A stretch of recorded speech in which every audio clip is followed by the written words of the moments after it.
Rosie was right. Fudge loved the gift shop. Everything in sight had a money motif. Everything. Shirts, socks, ties, pencils, notepads, snow globes, you name it, it was done up as money. This is better than the tour, Fudge sang, racing all around. He was fascinated by a 5-pound bag of shredded money containing a minimum of $10,000.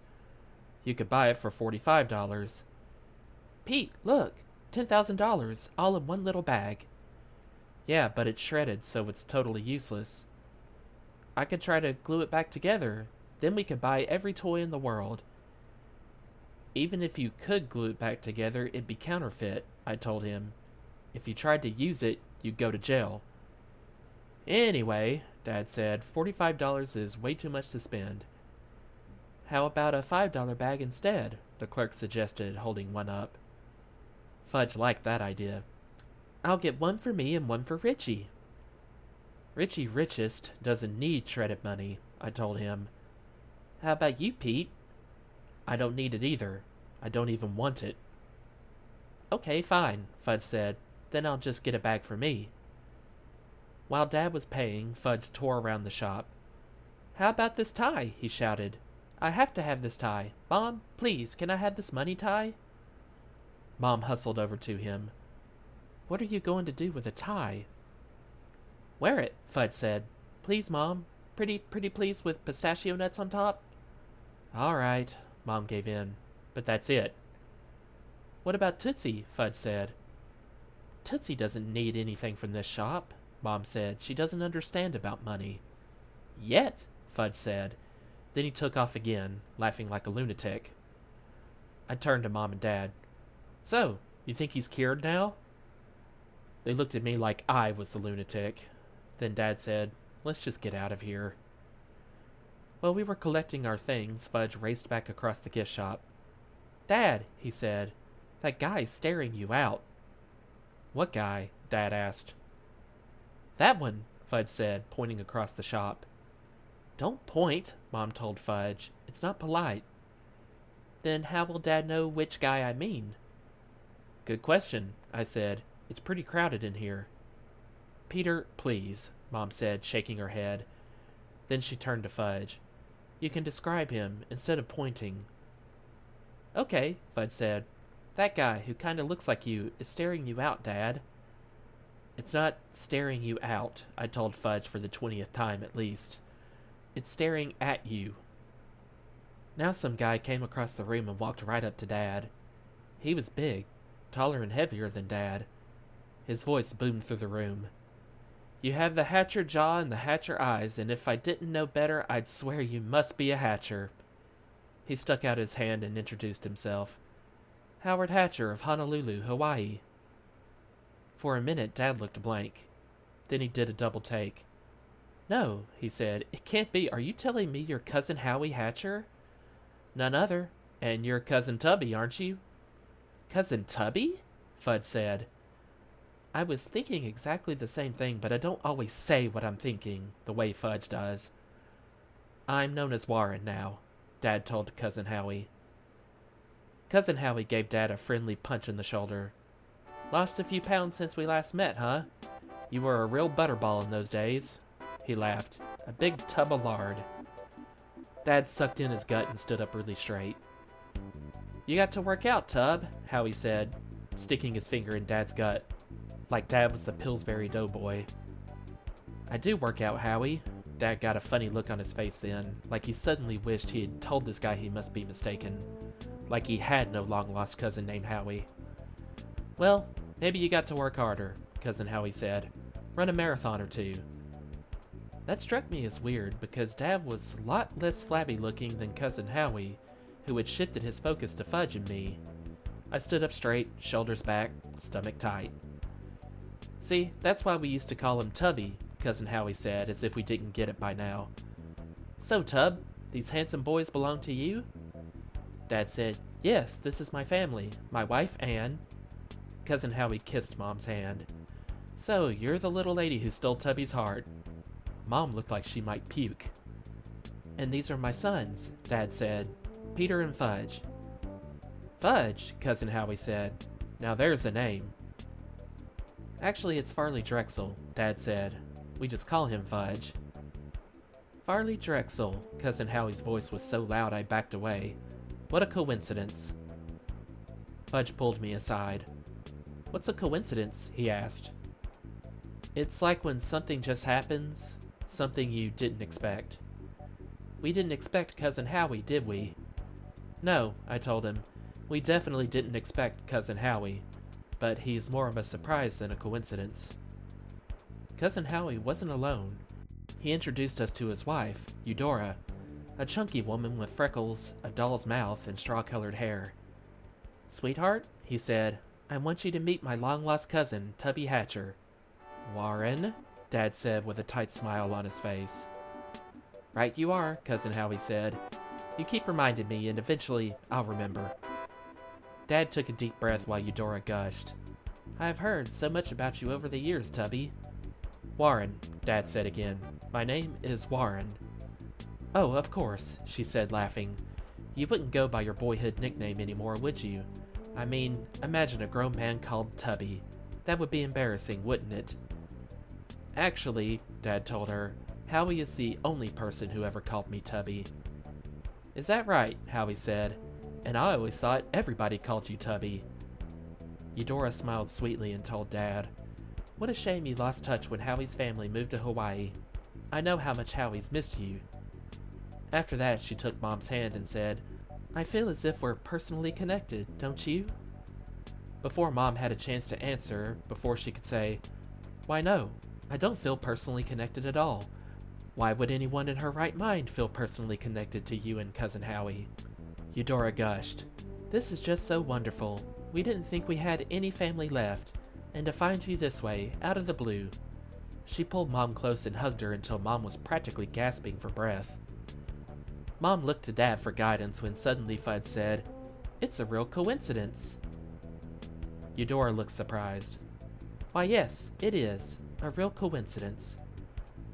I thought it was a pretty weird coincidence since Dad's never mentioned anything about a Cousin Howie to us, and there were still more family members to meet. Eudora whistled and two girls about my age came over. Boys, she said to Fudge and me, meet your long-lost cousins, Flora and Fauna Hatcher. They're named for the natural beauty of our islands, and that's just what we call them, our natural beauties. Fudge laughed. It came out sounding like a big hiccup. I gave him an elbow and he covered his mouth with his hand. Isn't he the one who told me we don't laugh at people's names? Not that I didn't feel like laughing over Flora and Fauna too, but I was into proving I could control myself. It was part of my new 7th grade maturity. Eudora went back to talking with Mom and Dad, leaving Fudge and me with the natural beauties. We're twins, one of them said. Identical, in case you didn't notice, the other one added. You want to know how to tell us apart? The first one asked. By your fingerprints? Fudge asked. In case you don't have access to our fingerprints, the second one said.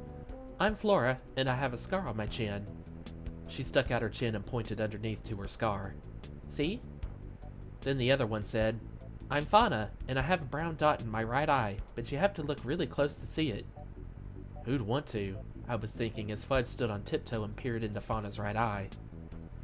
How old are you? Flora asked me. He's 12, Fauna said, stretching back to her full height, which was just a little taller than me. How'd you know that? I asked her. I can always tell, Fauna said. How old are you? I asked. How old do you think? Fauna said. I'm not into guessing, I told them. He's not into guessing, Fauna repeated to Flora, and they giggled. Why do girls giggle? I mean, do they really find things so hysterically funny, or are they born that way? Want to know how old I am? Fudge asked. He didn't wait for them to answer. I'm 5, but I'll be 6 soon. I'm in mixed group. What's mixed group? Flora asked. It's what comes after kindergarten if you're really smart, Fudge told her. Pete's in 7th grade. That's what grade we'd be in, Flora said. If we went to school, Fauna said, finishing for her. You don't go to school? Fudge asked. We're homeschooled, Fauna said. What's that? Our parents teach us at home, Flora explained. Who else is in your class? Fudge asked. No one, they answered together. Except our brother sometimes hangs around, Flora said. That's when I realized the little boy hiding behind her was part of the family. He's almost 4, Fauna said, and even though you can't tell, our mother is pregnant again, Flora whispered. Our mother was pregnant one time, Fudge said, also whispering. Only one time? Flora asked. She and Fauna looked at each other and giggled again. Isn't that right, Pete? How about 3 times, I said. Once with me, once with you, and once with our little sister. Oh, I forgot about the you and me part, Fudge said. Then he danced around singing, I know how the baby got inside. Oh, sweet Serena in heaven, no. We all do, I said, stopping him before he got started. This time Flora and Fauna actually laughed. Then Flora stepped aside and said, This is our little brother, and if you think we have interesting names, wait till you hear his. It's Farley Drexel, Fauna announced. Farley Drexel? Fudge said. That's my name. It can't be, Flora told him. Well, it is, Fudge said, hands on his hips. But it's an old family name, Fauna said. Yeah, well, our fathers are cousins, remember? I said. You mean, Flora began. That Farley Drexel Hatcher? Fauna said. Was your father's uncle just like he was our father's uncle? Flora finished for the both of them. I nodded. We call him Fudge, I said. They call me Fudge, Fudge repeated. Everybody but my little sister calls me Fudge. She calls me Foo, but that's just because she can't say fudge. Fudge, that's a great name, Fauna said. We've been trying to come up with a good name for Farley, Flora said. And Fudge is perfect, Fauna added. He can't have my name, Fudge told them. He already does, I reminded him. He has the Farley Drexel part, but not the Fudge. Fudge planted his feet wide apart and prepared to do battle. You can call him Farley, or you can call him Drexel, or you can call him FD, but you can't call him Fudge. That sounded familiar. I was wondering where I'd heard it before when Fudge nudged me and said, Remember when Ratface said that, Pete? Oh yeah, I thought. Ratface, his first kindergarten teacher. Then I started to laugh. Little Farley growled.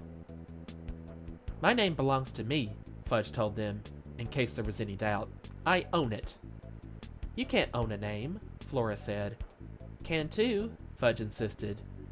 Little Farley growled again. Fudge looked at him. Can't he talk? Of course he can talk, Flora said. But he doesn't have to because, Fauna said.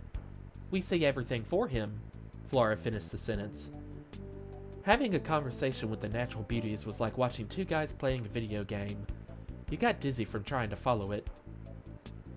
When little Farley growled a 3rd time, Fauna said, He likes to pretend he's a bear. Or a lion, Flora added. I don't care if he's a bear or a lion, Fudge told them. He can't have my name. This time, little Farley bared his teeth. I think we should call him Fudgelet, Fauna said to her sister. Or Fudgkin, Flora suggested. Oh, I like that, Fauna said. She put her arm around her little brother. Why don't you just call him Minnie, I said. Minnie? Flora said. As in mouse? Fauna asked. No, I told them, as in Minnie Fudge. In case they still didn't get it, I spelled it for them. M-I-N-I. Minnie Farley, Fudge shouted, because there's only one Fudge, and that's me. Minnie Farley got down on all 4s, growled at Fudge, then attacked, grabbing Fudge's pants leg in his mouth. Fudge tried shaking him off, but Minnie held on, pulling and twisting until Fudge lost his balance and crashed to the floor. As he did, he let out a blood-curdling scream. That got the attention of not only all 4 parents, but everyone else in the gift shop. Stop that, Farley! Flora shouted, as Fauna pulled him off of Fudge. Dad rushed to Fudge, kneeled beside him, and checked his leg. Dad!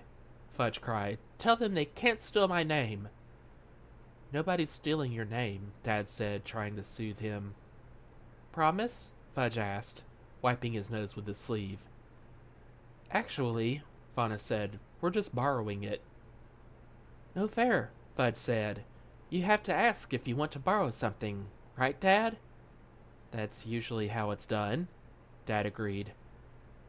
Then let's just say where Flora began, looking at her sister. Copying your name, Fauna said. Copying? Fudge asked. Yes, Flora said, and copying is the highest form of flattery. If you want to copy, you have to pay $2 million, Fudge told them. The natural beauties laughed. Your brother's hilarious, Fauna told me. Don't you know the best things in life are free? Flora asked Fudge. As if that were some kind of cue, the natural beauties put their heads close together, hummed a note, and next thing I knew they started singing, right there in the middle of the gift shop. I actually know this song. Wow. Alright, we're gonna try to sing it. The moon belongs to everyone. The best things in life are free. The stars belong to everyone. They gleam there for you and me. I backed away, hoping to disappear into the crowd that had gathered around them. This was worse than Fudge's tantrum at the shoe store. Well, actually, no, it isn't. I never should have come to Washington. I should have stayed in New York with Grandma, or gone to Jimmy Fargo's. Anything but this. Absolutely anything. Finally, I was saved by the guard who came over and suggested that if we were finished shopping, we might like to continue the show elsewhere. Yes, thank you, guard. Thank you for saving me.